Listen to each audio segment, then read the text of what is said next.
우리 지난주에 사무엘 상의 말씀을 가지고 함께 은혜를 나눴습니다. 이스라엘 백성들이 블레셋과의 전쟁에서 4,000명이 죽는 패배를 경험하게 됩니다. 그랬을 때 누군가 실로에 있는 법궤를 옮겨와서 우리가 함께 전쟁에 나가면 승리하게 될 것이다 라고 제안을 하게 되고요. 그들은 실로에 있는 하나님의 법궤를 에베네셀로 옮겨와서 전쟁에 나갔습니다마는 불행하게도 전쟁에 패하게 됩니다.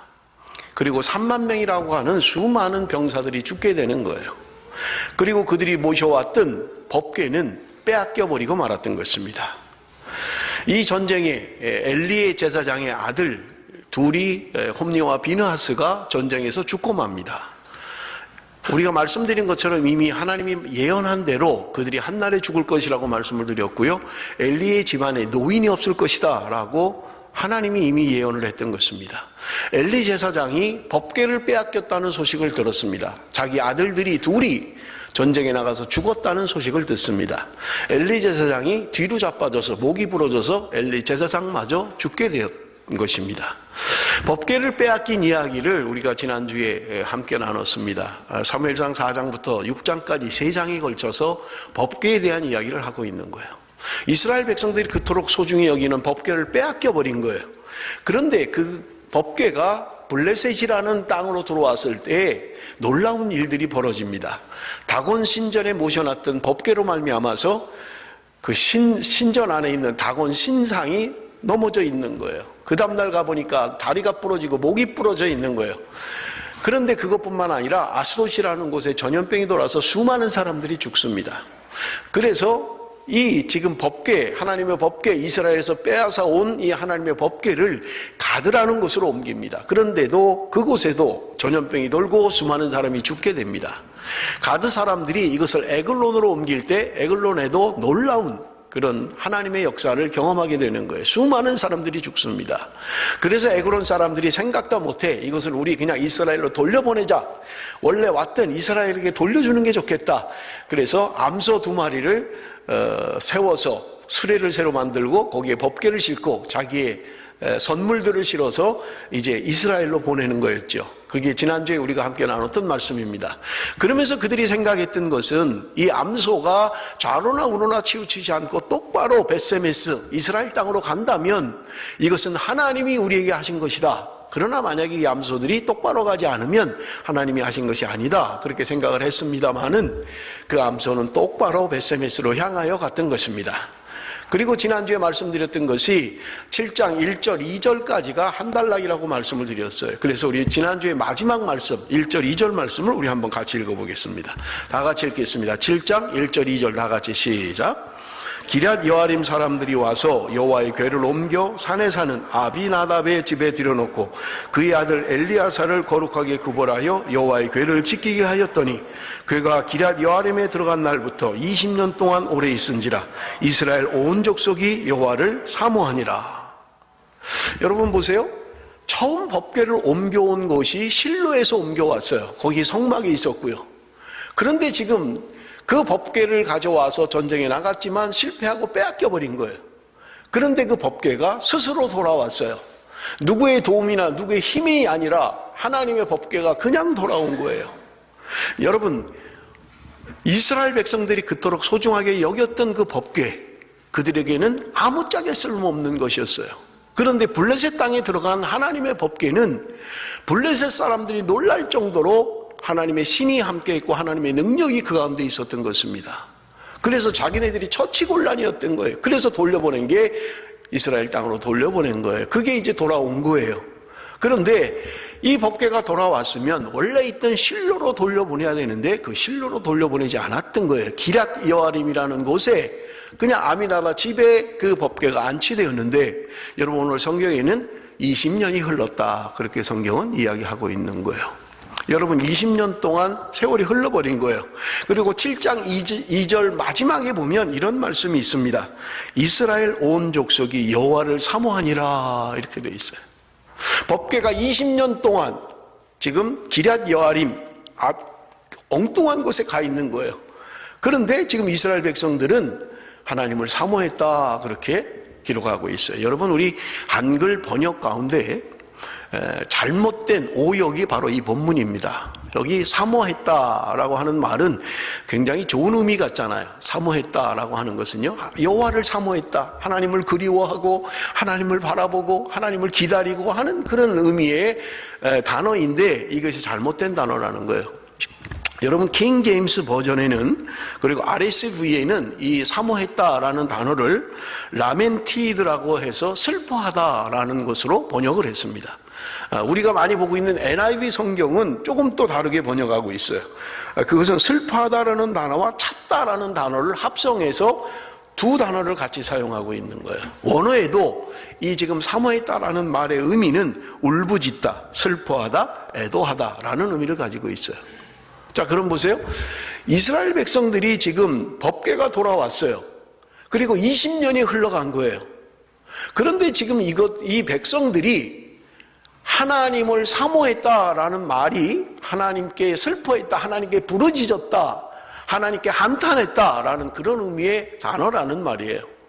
자, 그럼 보세요. 20년 동안 법궤가 그들에게 돌아오고 나서 20년 동안 그들은 도대체 어떻게 살았길래 지금 하나님 앞에 울부짖으며 하나님 앞에 애통하며 하나님 앞에 슬퍼하고 있는가 하는 것입니다. 여러분, 그 다음 절에 답이 있어요. 3절 말씀 우리 한번 같이 읽어봅니다. 3절 말씀 다 같이 읽습니다. 시작. 사무엘이 이스라엘 온 족속에게 말하여 이르되 만일 너희가 전심으로 여호와께 돌아오려거든 이방신들과 아스다롯을 너희 중에서 제거하고 너희 마음을 여호와께로 향하여 그만을 섬기라. 그리하면 너희를 블레셋 사람의 손에서 건져내리라. 여러분, 지금 사무엘이 이스라엘 역사의 전면에 등장하고 있는 것을 우리가 볼 수 있습니다. 여러분, 우리가 당시 이스라엘의 역사를 한마디로 이야기한다면 하나님의 말씀이 희귀해서 이상이 보이지 않는 시대였다고 그 시대를 진단하고 있습니다. 그들이 수없이 예배를 드리고 수많은 선지자들이 있고 수많은 제사장들이 있지만 하나님의 말씀이 희귀한 시대였다고 성경은 말씀하고 있는 거예요. 그런데 여러분, 사무엘이 태어나는 거예요. 그리고 하나님의 음성을 듣습니다. 그리고 여러분, 사무엘상 3장에 보면 사무엘의 말이 땅에 떨어지지 않도록 하나님이 하셨다는 거예요. 이스라엘 백성들이 전부 다 공히 인정하기를 사무엘은 선지자다라고 하는 것을 인정했다. 성경은 그렇게 말씀하고 있는 거예요. 그리고 사무엘의 말이 이스라엘에 전파되기 시작했다. 성경은 그렇게 기록하고 있는 것입니다. 말씀이 희귀한 시대입니다. 이상이 보이지 않던 시대예요. 그때 사무엘이라는 사람이 등장해서 하나님의 음성을 듣고 하나님의 말씀을 선포하고 선지자로서의 사명을 감당하기 시작했다고 성경은 이야기하고 있는 거예요. 그런 사무엘이 지금 이스라엘의 역사에 지금 전면에 등장해서 이스라엘 백성들을 향하여 하는 말씀이 오늘 우리가 읽은 3절의 말씀입니다. 그게 뭐예요? 너희가 전심으로 여호와께 돌아오려거든. 그래서 제가 오늘 설교 제목을 여호와께 돌아오려거든 그렇게 했어요. 여호와께 돌아오려거든.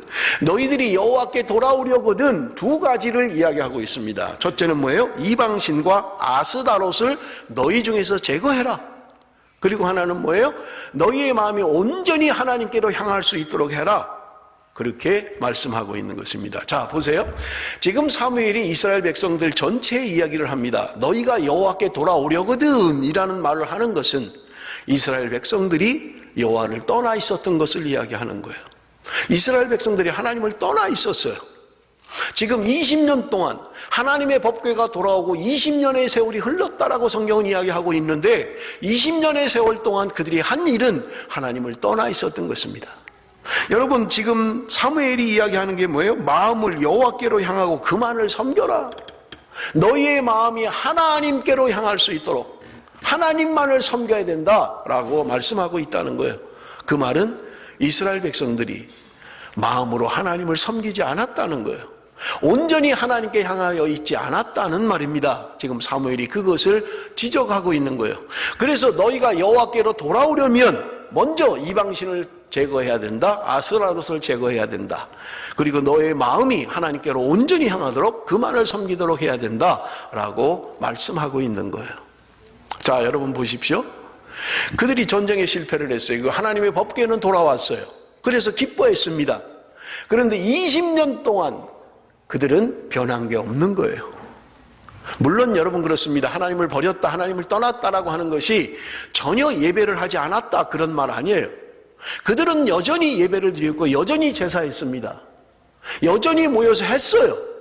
그런데 지금 하나님은 말씀하고 있는 거예요. 너희들이 나를 떠났다, 너희들이 나를 버렸다, 그렇게 말씀하고 있는 거예요. 아니 언제 우리가 하나님을 버렸습니까? 우리는 주일마다 모여서 예배했고요, 11조 드렸고요, 꼬박꼬박 하나님 앞에 했고요, 내가 하느라고 했는데 무슨 내가 하나님을 버렸다고 이야기를 하십니까? 그런 말입니다. 여러분 이상하잖아요.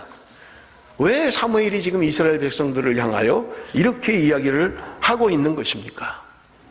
여러분 지난 시간에 제가 말씀을 드렸습니다마는 이스라엘의 범죄라고 하는 것은 어제 오늘의 이야기가 아니에요.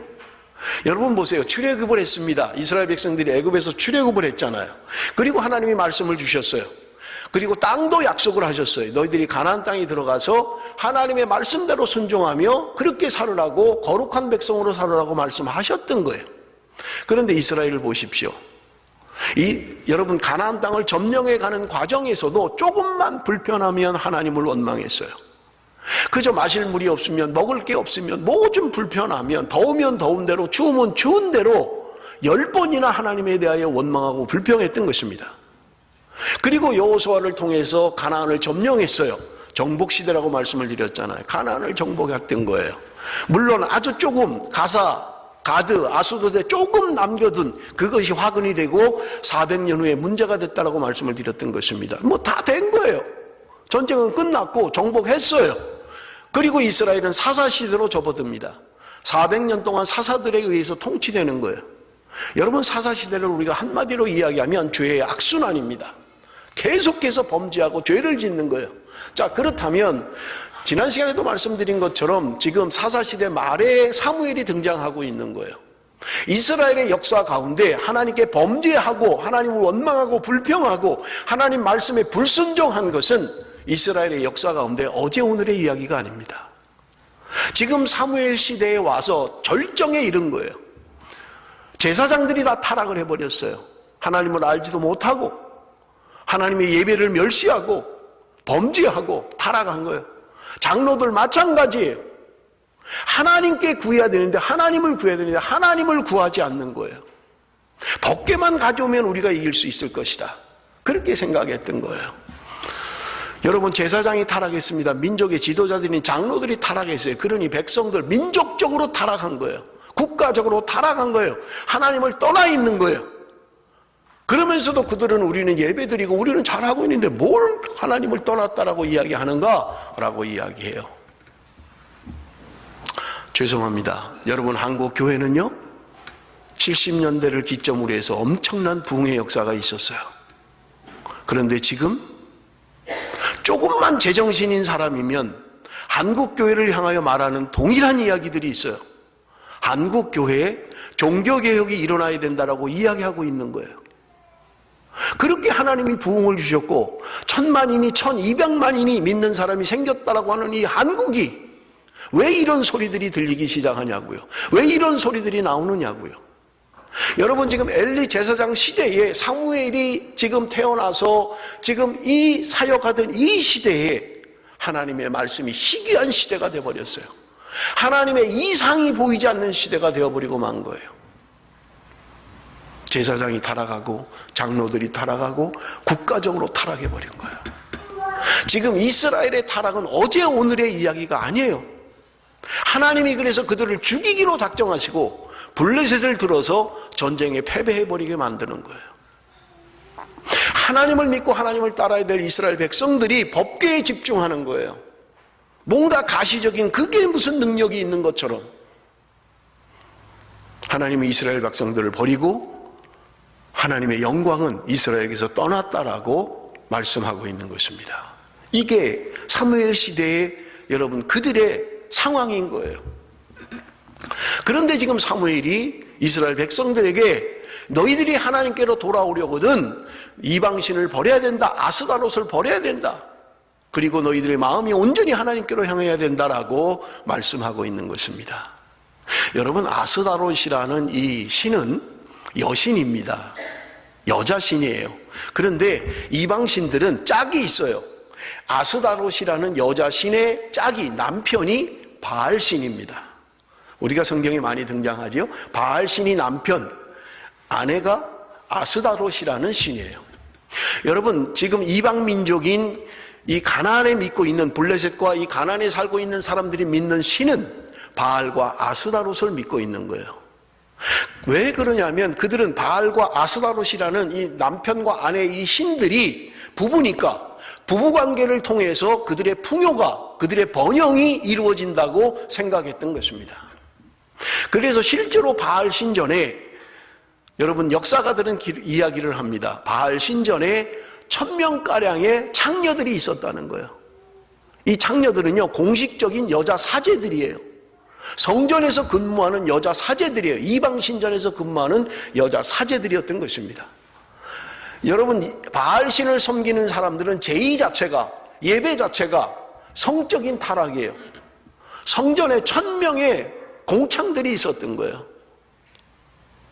그걸 통해서 풍요가 이루어지고, 그걸 통해서 우리에게 다산이 이루어지고, 그거를 통해서 우리에게 번영이 온다라고 그들은 생각했던 것입니다. 여러분 보세요. 저는요, 말씀을 준비하고 말씀을 읽을 때마다 이해가 잘 안 되는 게 있어요.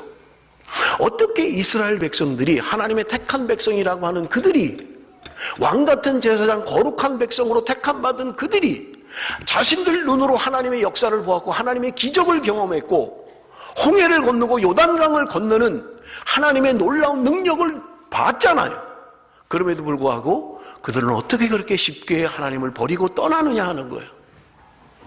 수없이 하나님의 능력과 기적을 보았던 거예요. 그럼에도 불구하고 그들은 하나님을 버리고 떠났던 것입니다. 하나님의 은혜는 쉽게 잊어버리는 거예요. 하나님이 나를 구원하시고 나 같은 것을 하나님의 백성으로 삼으신 그 놀라운 구원의 감격과 은혜는 잃어버리고 지금 내 말초신경을 자극하는 쾌락에 젖어서 그게 더 현실적인 거예요. 왜냐하면 바알신을 섬기는 것은요, 성전에 가서 공식적으로 섹스를 할 수 있는 거예요. 그게 예배 중에 있는 거니까, 예배 의식이니까. 여러분 얼마나 좋습니까? 얼마나 몸으로 느낄 수 있는 거예요. 하나님 보이지도 않는데 바알신은 가면 느낄 수 있어요. 쾌락을 누릴 수 있어요. 그것이 우리 농사를 잘 되게 하고 풍요를 갖다 주고 번영을 갖다 주고 우리에게 쾌락을 갖다 준다고 믿었던 것입니다. 그러니 이스라엘 백성들이 하나님을 섬긴다라고 하면서도 그들의 중심에는 아스다롯이라는 바알이라는 신이 자리 잡고 있었던 것입니다. 사랑하는 성도 여러분, 여러분 하나님의 말씀은 언제나 오늘 나에게 적용이 되어야만 합니다. 오늘 나에게는 바알이라는 신은 없습니까? 아스다롯이라는 세상의 쾌락, 세상의 번영과 풍요, 다산의 이 세상의 축복을 따라 사는 내 안에 바알의 신은 없느냐 하는 거예요. 이스라엘 백성들이 하나님을 섬기지 않은 거 아니에요. 하나님을 믿지 않은 거 아니에요. 오늘 우리의 모습과 똑같아요. 예배 드려요. 하나님 믿는다고 해요. 이 호주 사람들 보세요. 90% 이상 나는 크리스찬이라고 이야기를 해요. 나 하나님 믿는다고 해요. 그런데 그들의 삶을 움직이는 것은 하나님의 말씀이 그들을 움직이는 게 아니라 세상의 신이 그들을 움직이고 있는 거예요. 예수를 믿는 크리스찬이라고 하면서 집사요, 장로요, 목사라고 하면서도 여전히 세상의 번영과 풍요를 따라서 결정하는 거예요. 무엇인가를 선택할 때는 너희는 먼저 그의 나라와 그의 의를 위하여 하지 않아요. 언제나 우리의 먼저는 무엇을 먹을까, 무엇을 마실까, 무엇을 입을까가 우리에게 먼저가 돼버리고 마는 거예요. 믿는 건 믿는 거고 신앙생활은 신앙생활이고 뭐 현실에 어떻게 그렇게 하겠어? 어떻게 믿음으로만 살아? 어떻게 신앙으로만 사냐고. 응? 사단이 우리를 유혹하는 거고 여러분 가장 고통스러운 거고요. 목회를 하면서 여러분 가장 가슴 아픈 거예요. 아무리 목이 터져라 말씀을 전해도 그냥 듣는 것으로 끝나버리고 마는 거예요. 문을 나서는 순간 또 현실, 내 삶의 정황, 그게 언제나 더 중요한 거예요. 그게 나를 움직이는 거예요. 그래서 회사를 옮기든 사업을 하든 공부를 하든 학과를 선택하든 언제나 나를 움직이는 것은 하나님의 말씀이 나를 움직이는 게 아니라 세상의 신이 나를 움직이고 있는 거예요. 그래서 조금만 이문이 되면, 조금만 이익이 남으면, 조금만 조건이 좋으면 언제든지 버리는 거예요. 믿지 않는 거 아니에요. 믿어요. 하나님 믿어요. 신앙생활 해요. 주일 지킨다고요. 그런데 오늘 나를 움직이는 건 뭐예요? 세상의 신이 나를 움직이고 있다고요. 조금만 조건이 좋으면 그저 가차없이 버리는 거예요. 가차없이 떠나는 거예요. 오늘 우리의 삶이 그렇지는 않습니까? 나를 움직이는 것은 무엇입니까? 내가 뭔가를 결정해야 될 때 정말 하나님의 말씀이, 그의 나라와 그의 의가 먼저 우선이 되는 선택을 하고 있는 것인지, 아니면 나는 내 안에 나를 움직이는 세상의 신들을 따라서 그렇게 우리는 선택하며 살아가고 있지는 않느냐 하는 것입니다. 이스라엘 백성들이 20년 동안 하나님의 법궤가 돌아왔음에도 불구하고 그들은 달라진 게 아무것도 없었던 거예요. 그래서 사무엘이 이스라엘 백성들을 향하여 그들이 돌아와야 된다, 하나님께 너희들이 돌아오려면 너희들 가운데 있는 이방신을 버려야 된다, 제거해야 된다라고 말씀하셨던 것입니다.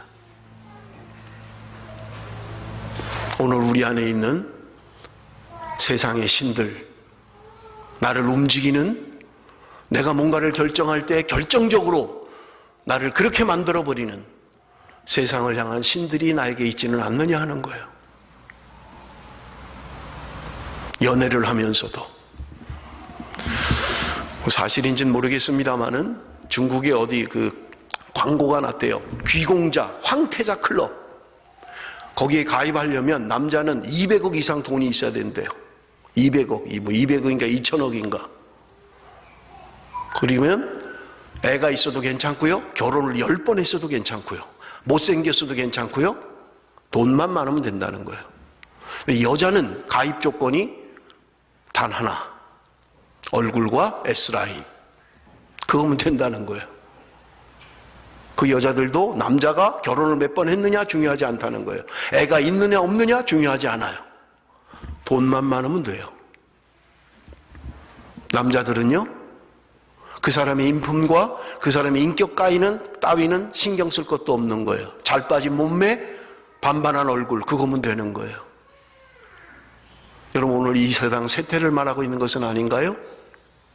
내가 능력이 안 돼서 그렇지, 내가 200억이 없어서 그렇지, 나도 200억이 있으면 그 황태자 클럽에 가입하면 좋겠다 생각하고 있는 것은 아닌가요? 오늘 우리가 꿈꾸는 세상, 내가 바라보는 것은 어떤 것입니까? 하나님을 믿노라 하면서도 나를 작동시키고 나를 움직이고 나의 삶에 영향력을 주는 것은 여전히 세상의 신들이 나를 움직여가고 있는 거예요. 그러니 사무엘이 이스라엘 백성들에게 너희들이 하나님께 돌아오려면은 이방신을 제거해야 된다, 그렇게 말씀하셨던 것입니다. 너희들의 마음이 하나님께로 돌아와야 된다라고 말씀하셨던 것입니다. 사무엘의 말씀 앞에 이스라엘 백성들이 반응을 합니다. 4절 말씀 우리 한번 다 같이 읽습니다. 시작.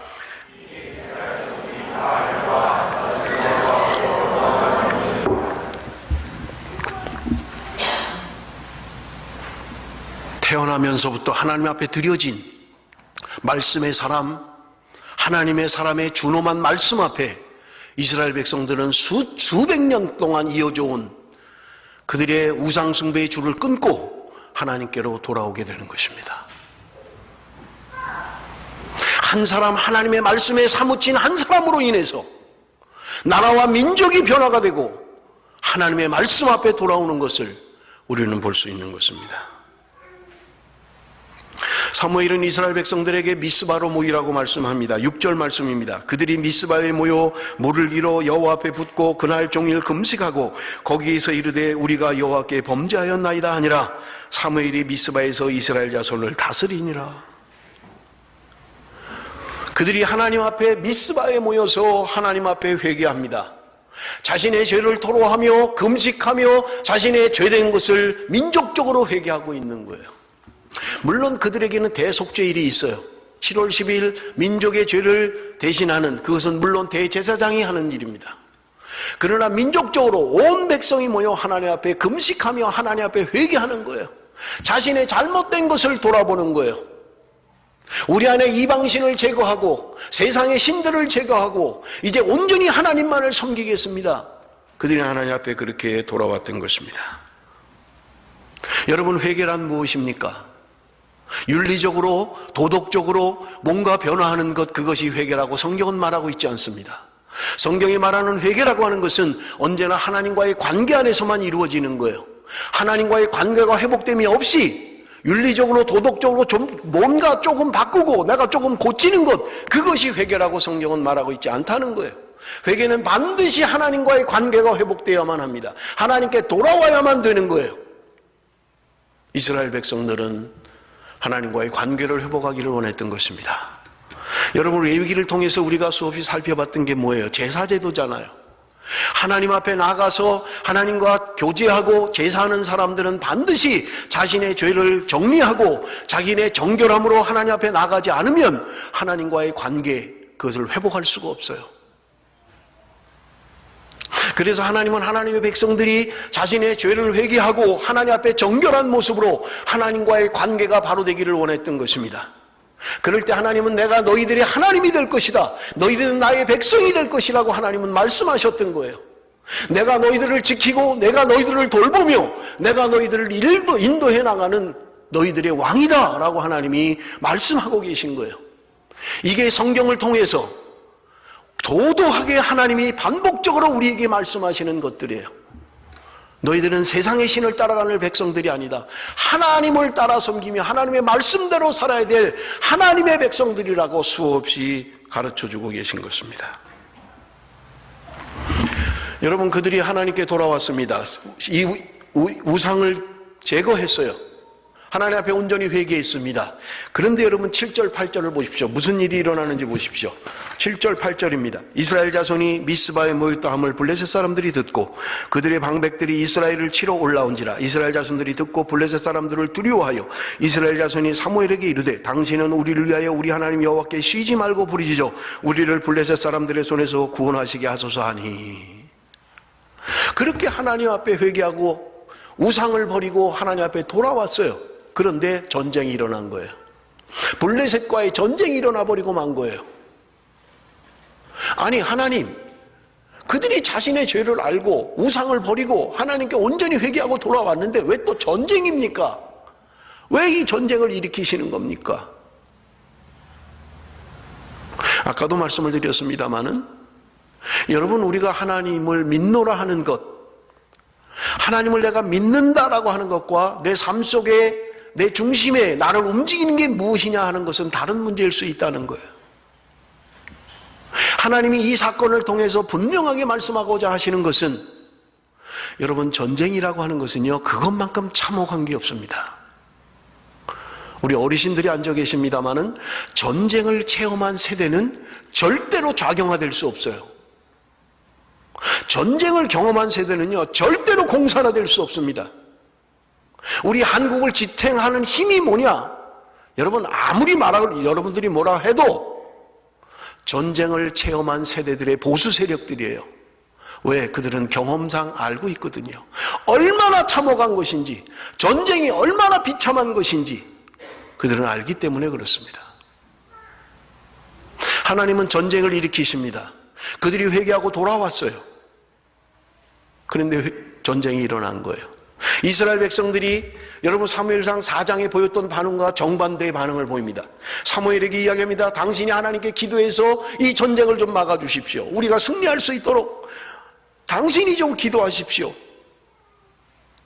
4장에서는 전쟁에 지고 나니까 우리 법궤를 모셔와서 전쟁에 나가자. 하나님께 묻지도 않고 기도도 하지 않고 그렇게 했던 이스라엘 민족들이 회개하고 주님 앞에 돌아오고 나니까 기도의 능력을 알았던 거예요. 하나님의 능력을 알았던 거예요. 당신이 기도해서 우리를 좀 지켜주십시오. 막아주십시오. 우리는 두렵습니다. 라고 이야기했던 거예요.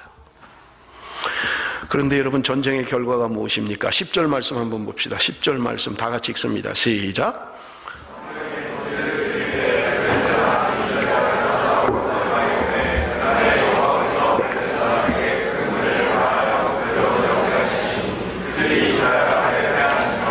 블레셋과의 전쟁이 일어났어요. 그런데 이 전쟁의 승패는요, 그들의 용맹에 있지 않았습니다. 그들의 전술에 있지 않았어요. 그들의 군사력에 있지 않았어요. 왜냐하면 이스라엘은 아직 군대도 없을 때예요. 왕정시대가 시작이 안 됐기 때문에요. 변변한 군대도 없어요. 변변한 병기도 없어요. 싸울 수 있는 무슨 그런 조직이 갖춰져 있지도 않아요. 그런데 블레셋이라는 강대한 나라를 승리케 하십니다. 그들의 전술이었습니까? 그들의 용맹이었습니까? 그들의 뛰어남이었습니까? 천만에요. 하나님이 하신 거예요. 하나님이 우레를 발해서 블레셋을 멸해버리시고 만 거예요. 하나님이 이 사건을 통해서 이스라엘 백성들에게 분명하게 가르쳐주고 싶으신 게 있는 거예요. 전쟁은 여호와께 속한 것이다. 내가 싸우는 것이다. 너희들이 하는 게 아니야. 너희들의 용맹이, 너희들의 전술이, 너희들의 뛰어남이, 너희들의 헌신이 이렇게 하는 게 아니라 하나님의 능한 손이, 하나님의 능력이 그 불강력적인 그 전쟁에서 승리케 해버리시는 거예요. 여러분, 성경에 나타난 우리가 웃지 못할 수많은 전쟁들을 보세요. 하나님이 어떻게 싸우시는지. 아니, 무슨 전쟁이 손을 올리면 이기고 무슨 전쟁이 손이 내려가면 지고, 이게 무슨 동교태도 아니고요, 이게 무슨 전설따라도 아니고, 이게 무슨 이런 이야기가 있습니까? 무슨 한 바퀴씩 돌면 여리고성이 무너집니까? 이게 도대체 무슨 모세가 지팡이를 드니까 홍해가 갈라집니까?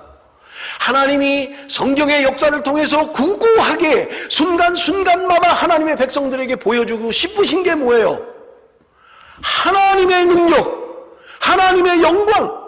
내가 너희들을 살리는 거다. 내가 너희들을 지키는 거다. 너희들 힘으로 사는 것 같지만 아니다. 내 능력이 너희들을 지키는 것이다. 이것을 보여주고 싶으신 거예요. 전쟁을 통하여 그들이 손도 하나 되지 않고 승리케 하시는 거예요.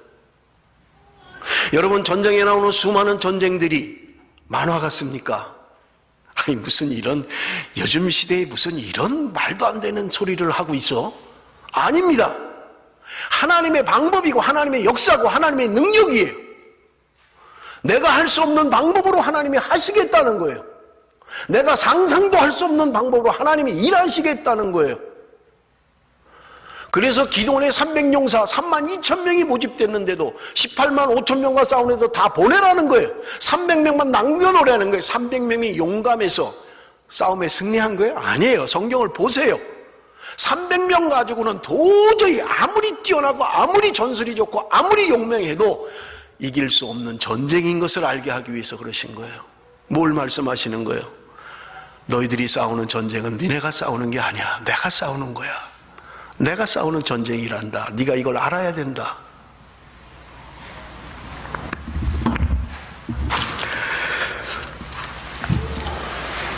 사랑하는 성도 여러분, 우리는 오늘 우리의 신앙, 절대 신앙을 가지고 살아가고 있습니까? 의인은 오직 믿음으로 말미암아 살리라. 의인은 오직, 믿음 말고, 믿음도 좋지만 또 뭔가가 있어야 되는 것, 그런 신앙이 아니라는 거예요. 의인은 오직 믿음으로 산다.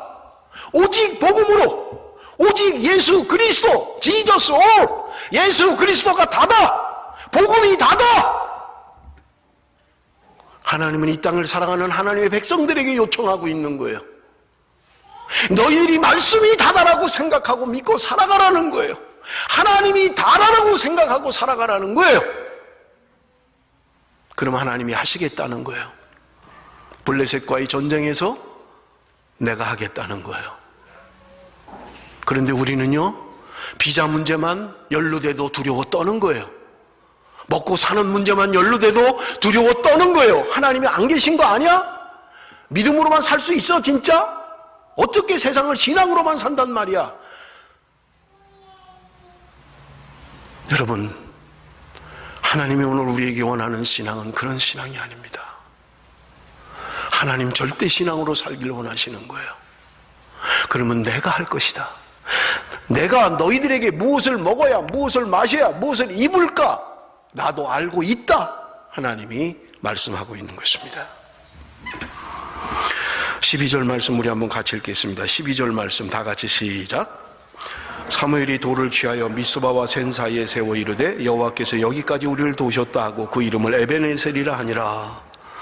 사무엘이 돌을 취해서 미스바와 센 사이에 세웠다고 이야기합니다. 그리고 그 돌의 이름을 에베네셀, 도움의 돌, 하나님이 여기까지 우리를 도우셨다, 기념비를 세웠다는 거예요. 여러분, 4장에 에베네셀이라는 이름이 등장을 합니다. 말씀드린 것처럼 실로에서 전쟁이 났을 때 법궤를 에베네셀로 옮겼어요. 그런데 전쟁에 실패했어요. 졌어요. 그들이 법궤를 모시고 전쟁을 치렀던 에베네셀은 패배의 장소였습니다. 그런데 지금 그들이 하나님 앞에 돌아와 회개하고 하나님 말씀대로 살기로 결심하며 그들 안에 있는 세상의 신들을 버리고 하나님의 말씀 앞에 온전히 설 때 하나님은 승리케 하시고 하나님의 방법으로 하나님은 승리를 주시고 그곳에 하나님이 여기까지 도우셨다라는 기념비를 세웠다는 말입니다. 7장에 나오는 에베네셀은 승리의 기념입니다. 승리를 기념하고 있는 거예요. 사랑하는 성도 여러분, 저는 말씀을 준비하면서 오늘 우리의 가정 속에, 우리의 교회 속에, 이 민족 속에 이 에베네셀의 기념비를 세워야 된다는 거예요. 여러분, 이것은 관념적인 신앙이 아니에요. 내 실제의 삶 가운데, 내 실제의 전쟁 가운데, 내가 싸우는 가장 몸으로 느낄 수 있는 현실 가운데 하나님이 개입하셨고 하나님이 승리케 하시고 하나님이 여기까지 인도하셨고 하나님이 나에게 모든 문제를 해결하셨다는 분명한 신앙을 이야기하고 있는 것입니다. 사랑하는 성도 여러분, 우리는 이것을 경험하고 살아야만 합니다. 내 삶 가운데 역사하시고 나를 도우시는 하나님의 에베네셀의 하나님, 내 삶에 일어나는 현실적인 문제들, 내가 늘 신앙 앞에서도 포기하는 현실적인 문제들을 하나님 앞에 내려놔 보십시오. 하나님의 도움을 구하십시오. 하나님은 생각지도 못한 하나님의 방법으로 행하실 것입니다. 비자 문제입니까? 직업의 문제입니까? 사업의 문제입니까? 건강의 문제입니까? 내가 온전히 하나님 앞에 하나님을 인정하고 하나님 앞에 살기로 결심하면 하나님은 하나님의 방법으로 행하실 것입니다. 무엇이 우리를 두렵게 합니까? 이스라엘 백성처럼 하나님 앞에 기도의 능력을 경험하고 하나님 앞에 나가십시오. 온전히 무릎을 꿇고 하나님의 말씀을 펴십시오. 하나님이 오늘도 살아서 역사하시는 것을 내 삶의 현실 가운데, 내가 지금 닥치는 현장의 문제 가운데 하나님이 역사하시는 것을 경험하게 될 줄로 믿습니다. 이게 신앙이에요. 여러분, 신앙은 우리의 생각 속에 있는 것이 아닙니다. 우리 삶의 현실 속에 있어야 돼요. 내 삶 가운데 있어야 된다는 말입니다. 13절 14절 말씀 우리 한번 같이 읽습니다. 13절 14절 말씀 다 같이 시작. 이에 블레셋 사람들이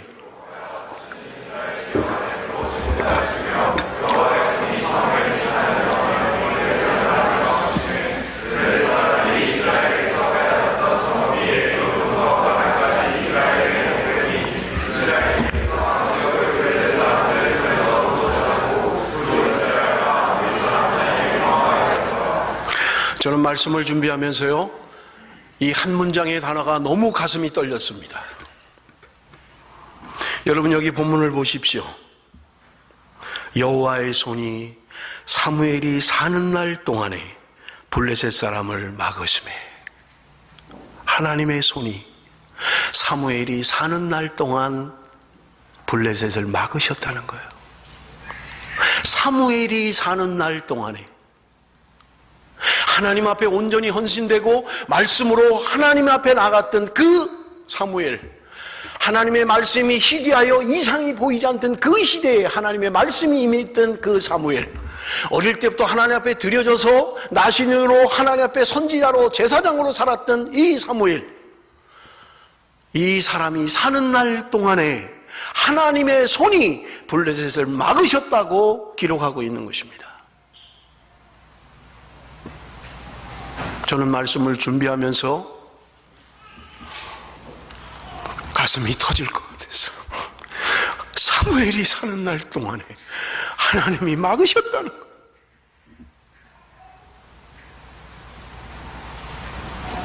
왜 여기에 내 이름이 없어야 됩니까? 황교철이 사는 날 동안에 하나님이 블레셋을 막으셨더라. 왜 그 사무엘은 보이지 않는 것입니까? 이 시대에 하나님이 누구를 부르시고 계신 것입니까? 아무개가 사는 날 동안에 하나님이 그들을 지키시고 막으셨고 보호하셨더라. 말씀에 사무친 사람, 하나님의 말씀에 절대 순종하기를 소원하는 사람, 자기의 생명보다도 복음을 위하여 사는 사람, 예수가 전부인 사람, 그 사람이 사는 날 동안에 하나님이 그 민족을 지키시고 보호하시고 하나님이 막아주셨다는 말입니다. 하나님의 부흥은 단체로 오는 것이 아닙니다. 언제나 한두 사람의, 깨어있는 한두 사람의, 그들이 하나님을 움직이고 그들이 하나님 앞에 하나님의 부흥을 가져오는 것입니다. 1907년에 있었던 평양 대부흥은 그 부흥 이전에 한두 사람의 선교사가 하나님 앞에 온전히 헌신할 때 한국교회의 대부흥이 왔던 것입니다. 영국 웨일즈 지방에 일어났던 대부흥의 역사는 수십만이 모여서 이루어냈던 것이 아니라 몇 사람이 하나님 앞에 온전한 마음으로 하나님 앞에 돌아올 때 하나님은 한 국가를 움직이시고 한 시대를 움직이시며 말씀의 사람들로 변화시키시고 수많은 술집들이 문을 닫고 하나님의 말씀 앞에 몰려들었던 것입니다. 웨스터민스터, 영국에 있는 웨스터민스터 사원에는 하나님의 말씀을 듣겠다는 수많은 간증들이 하나님의 말씀 앞에 몰려들었던 것입니다. 그러나 지금은 20-30명이 모여서 예배를 드리는 관광지로 전락해버리고 만 거예요. 하나님의 법궤는 영광이 떠나버리고 말았어요. 저는 말씀을 맺으면서 중요한 사실을 발견을 했습니다. 여러분, 마지막 15절 17절 우리가 읽지 않았습니다마는 말씀을 보십시오. 사무엘이 사는 날 동안에 이스라엘을 다스렸으되 해마다 베델과 길갈과 미스바로 순회하여 그 모든 곳에서 이스라엘을 다스렸고 라마로 돌아왔으니 이는 거기에 자기 집이 있음이니라. 거기서도 이스라엘을 다스렸으며 또 거기에 여호와를 위하여 제단을 쌓았더라. 여러분, 15절, 16절, 17절에서 반복적으로 얘기하는 것이 무엇입니까? 사무엘이 사는 날 동안에 이스라엘을 다스렸으되, 그 모든 것에서 이스라엘을 다스렸고, 마지막 17절에도 이스라엘을 다스렸으며, 다스렸으되, 다스렸고, 다스렸으며, 뭐 했다는 거예요? 여러분, 이스라엘이 강한 카리스마를 가지고 이스라엘을 통치했다는 것을 말씀하고 있는 게 아니에요. 이 사무엘이 이스라엘을 다스렸다는 말은 그들이 하나님의 말씀 앞에 돌아올 수 있도록 말씀으로 그들을 가르쳤고 그들이 말씀 앞에 순종하는 민족이 될 수 있도록 하나님의 말씀을 가르쳤다는 말입니다. 어디를 가든지 순회 전도자가 되어서 각 성을 돌면서도 하나님의 말씀을 전거했고 자기 집에 돌아와서도 그는 하나님의 말씀을 가르쳤다고 이야기하고 있는 것입니다. 그리고 그는 언제나 하나님 앞에 예배하는 예배의 사람으로 그렇게 살았던 것입니다. 사랑하는 성도 여러분, 오늘 이 사무엘상의 말씀을 통해서 하나님은 우리에게 준엄하게 말씀하십니다. 우리는 돌아가야 합니다. 하나님께 돌이켜야만 합니다. 내 안에 있는 세상의 신을 버리고 하나님께로 돌이켜야만 합니다. 저는 말씀을 맺으면서 2년 전에 3개국 정탐을 떠날 때 그 단기 선교에 참여하는 사람들이 한 책을 가지고 쉐어링을 했습니다. 그것은 브룩힐스 교회 담임 목사인 데이비드 블렛이라는 사람이 쓴 레디칼이라는 책을 가지고 함께 쉐어링을 했어요. 레디칼이라는 말은 한국말로 번역을 못해서 그냥 레디칼이라고 영어 그대로 쓴 거예요. 굳이 번역을 한다면 급진적인 뭐 이런 말이에요. 이 브룩힐스 교회의 젊은 목사가 부임을 해서 그 교회의 중요한 한마디로 표현을 한다면 이런 것입니다. 세상적인 성공을 쫓는 것보다 주님의 명령에 순종하는 삶을 살아보자. 세상에서 성공하고 세상에서 번영을 누리고 세상에서 풍요를 누리는 삶이 아니라 오늘 주님의 말씀에 순종하는 삶을 우리가 한번 살아보자.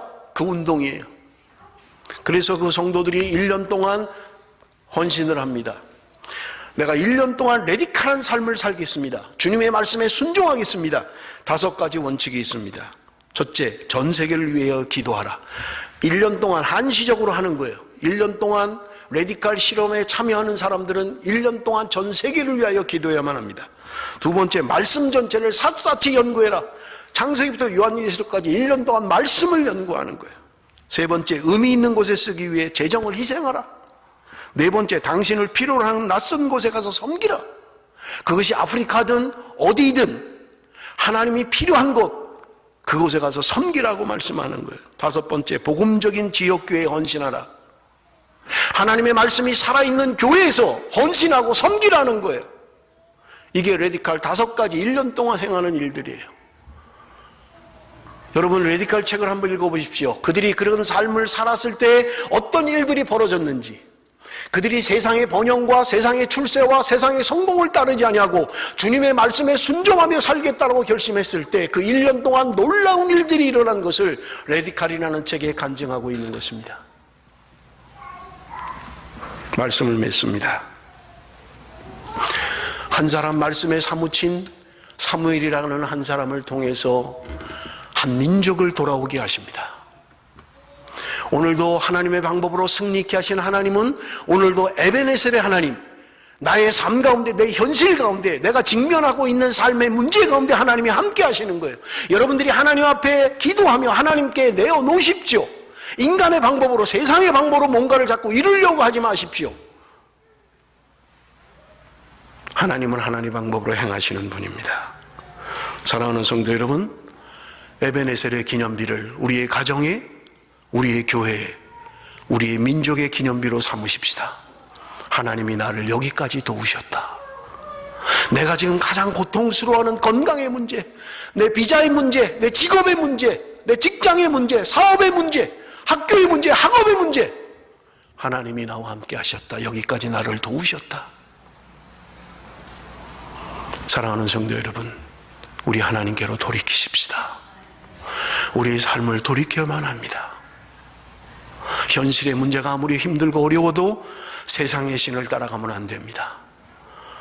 하나님만을 높이며 내가 사는 날 동안 하나님이 나와 함께 하시고 승리케 하시고 하나님이 나를 막아주셨다.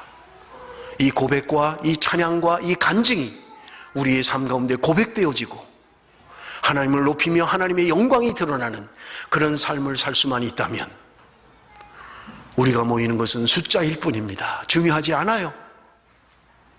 우리 한 사람 한 사람이 하나님의 영광을 위하여 하나님의 말씀 앞에 순종하는 삶을 살 수만 있다면 타협하지 않는 신앙, 오직 복음, 오직 진리, 오직 말씀 앞에 여러분 나를 드릴 수만 있다면 하나님 오늘도 우리를 통해서 하나님의 방법으로 놀라운 일들을 행하실 줄로 믿습니다. 기도하겠습니다.